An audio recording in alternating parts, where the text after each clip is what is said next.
Bonsoir tout le monde. Bienvenue sur la chaîne Matinter.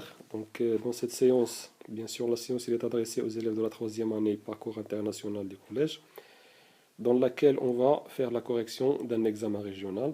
Nous avons choisi comme début, on va commencer par l'examen régional, bien sûr, de l'Académie de l'Oriental. Bien sûr, je viens de dire que nous avons choisi celui de 2011, la session de juin, bien sûr, deuxième semestre. On va commencer dans cette séance par l'exercice numéro 1. L'exercice, l'énoncé est le suivant. Bien sûr, c'est la version arabe. On va essayer de la traduire. La première question, bien sûr, les questions sont indépendantes. La première question porte sur les équations. La deuxième question sur les inégalités et les inéquations. La troisième porte sur le système linéaire ainsi que la quatrième. Donc ici 1,5 pour les deux équations, ça veut dire 1 à 0,75 pour chacune.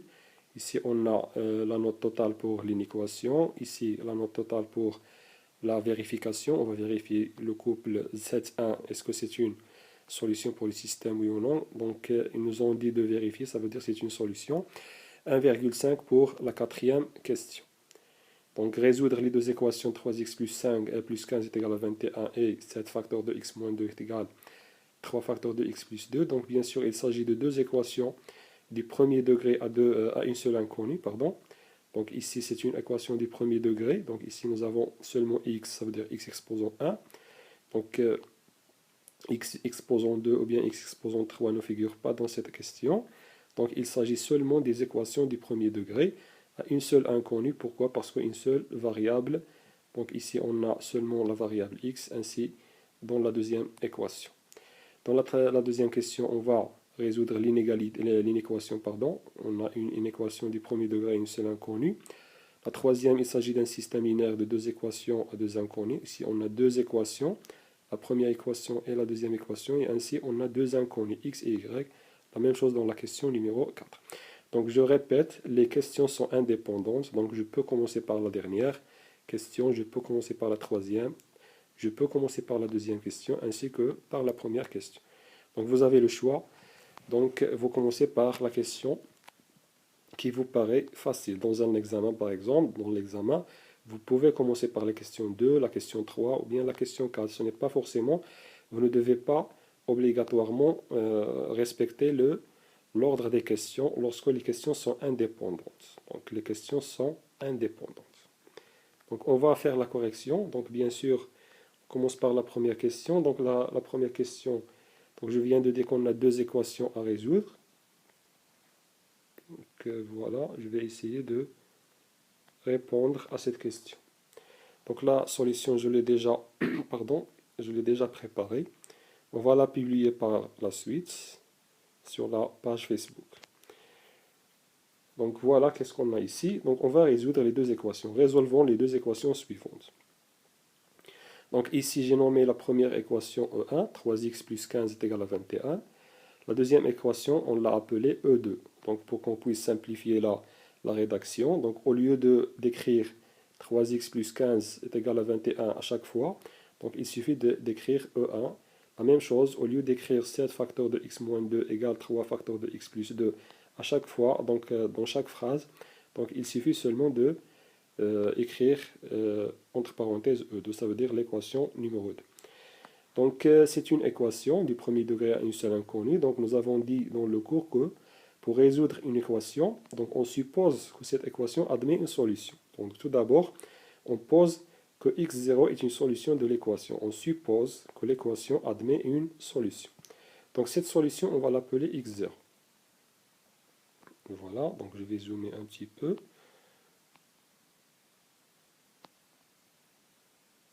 Voilà. Donc soit x0 est une solution de l'équation E1, donc je commence par E1. Donc lorsqu'on remplace x par x0, donc on obtient une égalité. Donc celle-ci, c'est une égalité et non pas une équation. C'est une égalité. Donc lorsqu'on remplace la variable x par la valeur x0, donc on a supposé que cette valeur c'est une solution. Ça veut dire que c'est un nombre réel, c'est une valeur numérique. Donc lorsqu'on remplace x par x0, donc ça devient 3 fois x0 plus 15 est égal à 21. Donc cette expression, c'est une égalité. Donc qu'est-ce que nous avons vu dans les égalités, pardon? Nous avons vu que lorsqu'on a a égale à b, par exemple, lorsqu'on a a égale à b, donc je peux ajouter à gauche et à droite, ou bien soustraire, ou bien multiplier. Ça veut dire a plus c, ou bien a moins c, reste égal à b plus c, ou bien b moins c. Ça veut dire lorsqu'on ajoute aux deux membres de l'égalité, donc une valeur commune, ou bien la même valeur, donc l'égalité ne change pas. La même chose lorsqu'on soustrait. De même, lorsqu'on multiplie, ça veut dire on a a fois c égale à b fois c. Donc ce sont des propriétés que nous avons déjà vues dans le cours. Donc on va essayer de les utiliser dans cette question. Donc ici, qu'est-ce qu'on cherche? On cherche la valeur de x0, c'est-à-dire je dois éliminer plus 15. Ça y est, je dois éliminer plus. Donc comment éliminer plus 15? Je dois soustraire 15. Donc on soustrait 15 de la gauche et de la droite. Donc plus 15 moins 15, ça fait 0 bien sûr. Les deux nombres sont opposés. Donc il me reste seulement 3 fois x0 à gauche. À droite, on va calculer cette valeur. Donc 21 moins 15, ça fait 6. Donc on a transformé cette égalité en une égalité équivalente. Donc les deux égalités sont les mêmes. Donc 3 fois x0 égale à 6 signifie que 1 sur 3 fois 3 fois x0 est égal à 1 sur 3 fois 6. Pourquoi? Parce que nous avons dit que lorsqu'on a a égale à b, alors a fois c égale b fois c. Lorsqu'on multiplie, les deux membres de l'égalité par la même valeur, ou bien le même nombre, l'égalité ne change pas.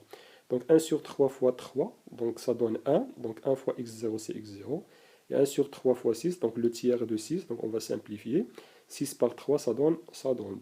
Donc quelle est la solution de cette équation? La solution de cette équation est le nombre réel. La solution de cette équation est le nombre réel qui est égal à 2. Donc cette phrase à ne pas oublier dans l'examen. Il faut insister sur, toujours j'ai insisté dans la classe sur cette phrase. Donc par conséquent, je dois écrire cette phrase. Par conséquent, la solution de l'équation E1, donc ça veut dire l'équation 3x plus 15 égale à 21. Donc quelle est sa solution? Sa solution, c'est le nombre réel qui est égal à 2. Donc pour qu'on puisse être sûr de notre résultat, il se peut qu'on puisse utiliser la valeur 2 ici. Donc je peux remplacer pour vérifier seulement. Donc si je remplace x par 2, donc ça devient 3 fois 2, ça fait 6. 6 plus 15, donc bien sûr ça donne 21. On passe à la deuxième équation. Donc toujours la même méthode. On suppose que x0 est une solution de l'équation E2 dans cette question. Donc 7 fois entre parenthèses x0 moins 2 égale à 3 facteurs de x0 plus 2. Ça veut dire lorsqu'on remplace ici x par la valeur x0, donc on obtient une égalité. Celle-ci, c'est une égalité. Celle-là, E2, c'est une équation, mais celle-ci, c'est une égalité. Donc on doit distribuer ici pour la simplifier. Donc 7 fois x0, moins 7 fois 2, ça fait 14. À droite, on a 3 fois x0, plus 3 fois 2, ça fait 6. Donc qu'est-ce qu'on cherche? On cherche la valeur de x0. Ça veut dire que je dois éliminer moins 4, donc 1 moins 14. Comment éliminer moins 14? Donc je dois ajouter plus 14. Mais si on ajoute un nombre à gauche, il faut ajouter le même nombre à droite. Ça veut dire plus 14 à droite. Donc ici, moins 14 plus 14, ça fait 0. Donc ici, on a moins 3x0. Donc nous avons retranché 3x0 de la gauche. Et de la même chose à droite, moins 3 fois x0. Donc ici à droite, on va simplifier 3 fois x0, moins 3 fois x0, ça donne 0. Et à gauche, on va calculer 7 fois x0, moins 3 fois x0. Bien sûr, 7 moins 3, ça fait 4. Donc il nous reste 4 fois x0 est égal. Donc 6 plus 14, bien sûr, ça fait 20. On va éliminer le 4. Donc comment éliminer le coefficient de x0? Donc le nombre 4. Donc on va multiplier à gauche et à droite par son inverse. Donc l'inverse de 4, bien sûr, c'est 1 sur 4. 1 sur 4 fois 4, ça donne 1. 1 fois x0, c'est x0, parce que 1, c'est l'élément neutre pour la multiplication. Donc x0 est égal à 1 quart de 20, c'est 5. Donc ici, on peut simplifier par 4. Donc ça donne 5. Par conséquent, la phrase à ne pas oublier, par conséquent, quelle est la solution de l'équation E2? la solution de l'équation O2 est le nombre réel qui est égal à 5. Donc on peut vérifier la même chose. Donc si je remplace ici x par 5, donc 5 moins 2, ça donne 3. 3 fois 7, ça donne 21. Donc à gauche, on obtient 21. Et si on remplace x par 5, 5 plus 2, ça fait 7. 7 fois 3, ça fait la même chose, ça fait 21. Je passe à la deuxième question. La deuxième question, il nous demande de résoudre l'inéquation. Donc ici, on a l'inéquation. Ça veut dire qu'on va utiliser la relation d'ordre, les propriétés de la relation d'ordre. Donc, toujours la même méthode, la même façon, la même astuce. On pose x0 une solution. Donc, on suppose que cette inéquation admet une solution qu'on appellera x0. Donc, soit x0 une solution de l'inéquation, c'est-à-dire lorsqu'on remplace ici x par x0, on obtient une inégalité et non pas l'inéquation. Donc, ici, cette expression, c'est une inéquation. Donc, l'inconnu, ici, c'est la variable x. Mais lorsqu'on remplace x par x0, elle devient inégalité. Ici, on a inégalité et non pas inéquation. Inégalité. Voilà. Donc, qu'est-ce qu'on va faire? Bien sûr, on cherche la valeur de x0. Ça veut dire que je dois éliminer moins 11. Donc, comment éliminer moins 11? On va utiliser les propriétés de la relation d'ordre. Donc, qu'est-ce que nous avons vu dans le cours? Nous avons vu que si A est inférieur ou égal à B, bien sûr, A plus C reste inférieur à B plus C. La même chose, A moins C reste inférieur à B moins C. Et lorsqu'on multiplie par un nombre positif, si on a A inférieur à B, alors A fois C reste inférieur à B fois C lorsque C est positif. Lorsque C est positif. Mais lorsqu'on multiplie par un nombre négatif, A fois C devient supérieur ou égal à B fois C si C est négatif. Donc ici, je dois faire attention. La multiplication par un nombre négatif change l'ordre de l'inégalité. Donc qu'est-ce qu'on va faire ici? On va continuer. Donc je viens de dire que je dois éliminer moins 11. Donc nous avons ajouté à gauche et à droite la même valeur. Donc moins 11 plus 11 sont deux opposés. Les deux nombres sont opposés, donc ça donne 0. Leur somme, ça donne 0. Donc ça reste 2x0 à gauche. À droite, on a l'élément neutre pour l'addition, c'est 0. Donc 0 plus 11, ça donne 11. On doit continuer bien sûr pour retrouver la valeur de x0, donc je dois éliminer 2. Comment éliminer 2? Je dois multiplier par son inverse. Donc ici, l'inverse de 2, c'est 1 sur 2. Donc 2, c'est positif, donc de même, son inverse est positif. Mais lorsque l'on multiplie à gauche et à droite par un nombre positif, nous avons dit que l'ordre ne change pas. Donc je ne dois pas changer l'inégalité. Donc ici, inférieur ou égal, donc ça reste inférieur ou égal. Donc on calcule 1 sur 2 fois 2, ça donne 1. 1 fois x0, ça donne x0. Et à droite, on a 1 sur 2 fois 11, ça veut dire 11 sur 2. Donc par conséquent, quelles sont les solutions de cette inégalité, de cette inéquation, pardon? Les solutions de l'inéquation sont toutes les valeurs, ou bien tous les nombres réels, qui sont inférieurs ou égaux à 11 sur 2. Donc la valeur 11 sur 2, on va la calculer. Donc 11 sur 2, bien sûr, ça donne 5,5. Donc sur la droite graduée, qu'est-ce qu'on va faire? On va représenter bien sûr le nombre 11 sur 2 qui est égal à 5,5. Donc les solutions sont les nombres qui sont inférieurs ou égaux à 11 sur 2. Ça veut dire que je dois assurer, ça veut dire que je dois barrer les nombres qui sont supérieurs. Pourquoi? Parce que les solutions sont les nombres qui sont inférieurs. x0 est inférieur ou égal à 11 sur 2. Ça veut dire que je dois assurer la partie qui est à droite du nombre 5,5, parce que les solutions sont à gauche du nombre 11 sur 2. Maintenant, on a un problème dans 11 sur 2. Est-ce que 11 sur 2, on va le considérer comme l'ensemble, ou bien dans l'ensemble des solutions, ou bien dans l'ensemble de la partie assurée? Ça veut dire n'est pas une solution. Donc ici, le symbole, l'ordre inférieur ou égal, nous affirme que 11 sur 2 est une solution. Donc x0 inférieur ou égal, ça veut dire 11 sur 2 est une solution. Donc on va représenter cette information par un crochet qui tourne vers les solutions. Donc ici à gauche on a les solutions. Les solutions sont représentées à gauche, en bleu ici. De même, la valeur 11 sur 2 est une solution. Donc on va dire 11 sur 2 est une solution en représentant ici un crochet qui tourne vers les solutions. Voilà la deuxième question. Je passe à la troisième.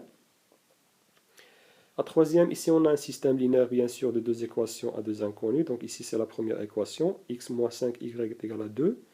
La deuxième c'est 5x moins y est égal à 34. Donc deux équations à deux inconnus. Ici l'inconnu c'est x et y. Les inconnus la même chose, ici c'est x et y.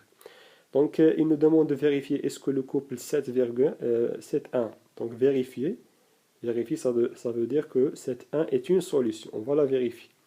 Vérifier que le couple 7,1 est une solution du système linéaire S suivant. Donc pour vérifier, il suffit de remplacer. Donc x, on va le remplacer par 7.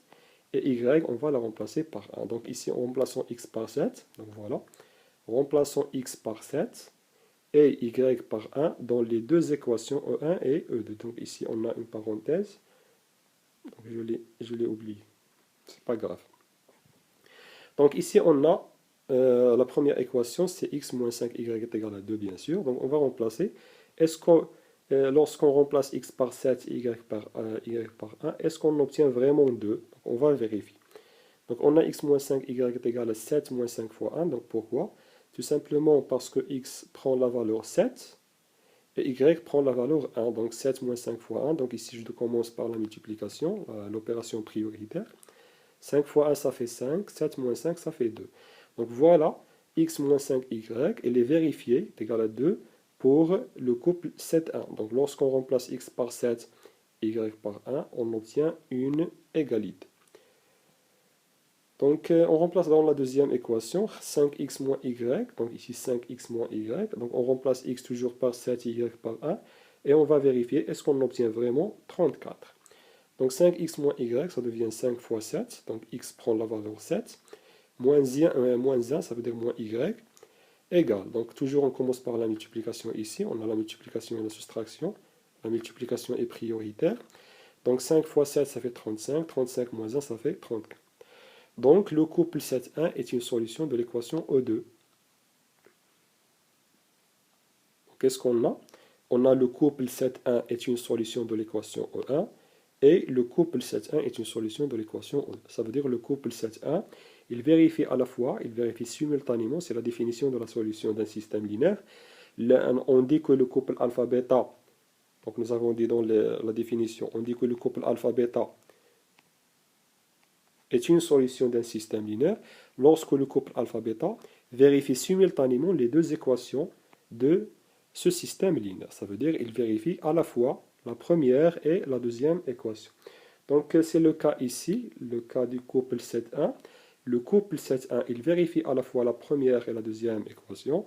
Donc on va dire que le couple 7,1, il vérifie les deux équations du système S. Alors le couple 7,1 est une solution du système linéaire S. Donc voilà la réponse de la question 3.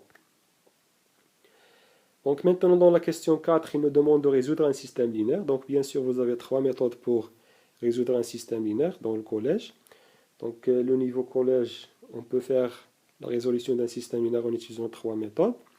Donc soit par substitution, ce qu'on va faire dans cette question, soit par combinaison linéaire ou bien soit par représentation graphique.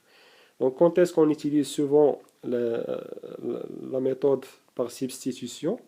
Donc on utilise la substitution lorsqu'on a par exemple une variable, une inconnue, qui a comme coefficient le nombre 1. Donc par exemple ici on a 1 comme coefficient de x. Ou bien lorsqu'on a 1 comme coefficient de y. Pourquoi? Parce que la résolution devient très facile. Quand est-ce qu'on utilise la combinaison linéaire? On utilise la combinaison linéaire lorsqu'on a des coefficients différents de 1. Par exemple ici on a 2, ici on a 3. Supposons par exemple que ici on a le facteur ou bien le multiplicateur de x, le coefficient de x est différent de 1 et le coefficient de y est différent de 1. Donc forcément on doit utiliser la méthode de la combinaison linéaire pour qu'on puisse résoudre tout simplement ou bien plus facilement le système linéaire. Donc dans cette question, il vaut mieux d'utiliser la méthode par substitution. Donc on va faire comment? On va voir. Donc la méthode la plus adaptée ici est celle de la méthode par substitution. Donc comment on va la faire? Donc ici on prend la deuxième équation. Donc l'ordre des équations n'est pas important ici. N'est pas important l'ordre des deux équations. Je peux écrire ici cette équation numéro 1 je peux la faire descendre et l'écrire à la place de l'équation numéro 2. De même, je peux déplacer l'équation numéro 2 et l'écrire à la place de l'équation numéro 1. Donc l'ordre des deux équations n'est pas important. Donc je commence par l'équation la plus simple, qui est la plus simple des deux, la deuxième. Donc qu'est-ce qu'on a? On a x plus y est égal à 2. Donc on peut écrire x en fonction de y. C'est-à-dire, on laisse x à gauche et on transpose y de l'autre côté. Donc plus y, ça devient moins y. Donc voilà, nous avons obtenu une autre égalité. Donc ici, l'égalité x plus y est égal à 2 devient x égale 2 moins y. Qu'est-ce qu'on va faire maintenant? Donc il suffit de remplacer cette variable, la variable x, on va la remplacer par cette expression dans l'équation précédente, l'équation numéro 1. Donc voilà, remplaçons x par son expression dans l'équation numéro 1. Qu'est-ce qu'on a dans l'équation numéro 1? On a 2x plus 3y est égal à 6. Donc, à la place de x, qu'est-ce qu'on va mettre? On va mettre cette expression en rouge. Donc 2 moins y. Donc ça devient 2 fois, entre parenthèses, 2 moins y. Donc ici, j'ai mis x pour qu'on puisse comprendre. Donc, à vrai dire, nous avons 2x, mais à la place de x, on va mettre l'expression 2 moins y. Et on continue, bien sûr, plus 3y est égal à 6. On va distribuer 2 fois 2, ça fait 4. 2 fois moins y, ça fait moins 2y. Plus 3y est égal à 6. On va simplifier cette écriture. Donc, on calcule les termes de la même nature. Ici, on a moins 2y plus 3y. Donc, vous pouvez factoriser mentalement. Donc, on factorise par y, ça donne moins 2 plus 3, c'est égal à 1. C'est-à-dire y. 1 fois y, c'est y. Donc, je répète, vous pouvez factoriser mentalement par y. Donc, ça donne moins 2 plus 3. Donc, moins 2 plus 3, ça fait 1. 1 fois y, ça donne y. Et 4, on va la transposer de l'autre côté. Donc, ça devient moins 4. Donc, 6 moins 4, ça donne 2. Donc, quelles sont les solutions que nous avons trouvées? Donc, nous avons trouvé la valeur de y. Donc, il nous reste maintenant la valeur de x. Comment on va faire dans la valeur de x? Comment on va faire pour trouver la valeur de x? On va utiliser cette expression. On va utiliser l'expression de x. Donc, qu'est-ce qu'on a? On a x est égal à 2 moins y. Voilà, x est égal à 2 moins y. Et nous avons obtenu la valeur de y. Y est égal à 2. Donc, il suffit de la remplacer. Donc, ça devient x est égal à 2 moins 2. Or, 2 moins 2, ça fait 0. Par conséquent, le couple solution du système linéaire S', donc le système linéaire, nous l'avons appelé S'. Donc, quel est ce couple? Le couple, attention ici, l'ordre est très important. Donc, l'ordre, je dois commencer par x tout d'abord, et puis on finit par y. Donc, quel est ce couple? Le couple, c'est 0, 0, 2. Donc, nous avons obtenu que x égale à 0 et y est égal à 2. Donc, le couple, c'est 0, 2. Donc, vous devez commencer toujours par x. Donc, qu'est-ce qu'on va faire? Vous pouvez vérifier. Donc, on peut remplacer x dans les deux équations. Je peux remplacer x par 0, y par 2, et on teste, est-ce qu'on obtient vraiment les deux égalités? Oui ou non. Donc, si je remplace x par 0 ici, ça devient 2 fois 0, c'est 0. Voilà. 3 fois 2, 3 fois 2, ça fait 6. Donc, le couple 0, 2, il vérifie la première équation. Est-ce qu'il vérifie la deuxième équation? Donc, si je remplace x par 0, donc 0 plus 2, y est égal à 2. 0 plus 2, bien sûr, c'est égal à 2. Donc voilà comment on a résolu l'exercice numéro 1. Donc la prochaine séance, on va essayer de faire l'exercice numéro 2, bien sûr, qui porte sur, je pense, sur les fonctions, la fonction linéaire et la fonction affine.